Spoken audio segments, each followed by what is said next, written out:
ഇത് നമ്മുടെ 123യുടെ റീസ്റ്റോറേഷൻ്റെ വീഡിയോ കണ്ടിട്ട് നമുക്ക് വർക്ക് വന്നൊരു ജിപ്സിയാണ്.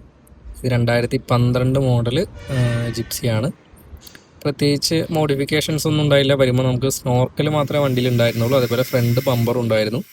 അപ്പോൾ നമുക്ക് ഇതിനകത്തുള്ള വർക്കുകൾ എന്ന് പറഞ്ഞിട്ടുണ്ടെങ്കിൽ അതിൻ്റെ soft top, company soft top മാറ്റിയിട്ട് റാലി ക്യാബിൻ പോലെ തന്നെ സോഫ്റ്റ് ടോപ്പ് ചെയ്യുക. അതേപോലെ തന്നെ റോൾ ബാർ നമ്മൾ ബാക്കിൽ ചെയ്യുന്നുണ്ട്. ഇത് രണ്ടുമാണ് ഈ ഫസ്റ്റ് സ്റ്റേജിൽ ഒരു ഫാബ്രിക്കേഷൻ വർക്കായിട്ടുണ്ടായിരുന്നത്. പിന്നെ നമ്മൾ ടയറ്, ഓഫ് റോഡ് ഡിസ്ക്, അത്രയും കാര്യങ്ങളൊക്കെ ചെയ്തിട്ടുണ്ട്. ഇനി ബാക്കിയുള്ള വർക്കുകൾ എന്ന് പറഞ്ഞിട്ടുണ്ടെങ്കിൽ ഫ്രണ്ട് ബാക്ക് ബമ്പർ, അതേപോലെ റോക്ക് സ്ലൈഡർ, ഫുൾ സിസ്റ്റം ബാൾട്രോണിക്സ് എക്സോസ്റ്റ് ചെയ്യുന്നുണ്ട്. അങ്ങനെ കുറച്ച് കാര്യങ്ങൾ കൂടി ചെയ്യാനുണ്ട്. അതൊക്കെ നമ്മൾ ഓർഡർ ചെയ്തിട്ടുണ്ട്. അതിന് വന്നനുസരിച്ചിട്ട് അതും കൂടി ചെയ്യും.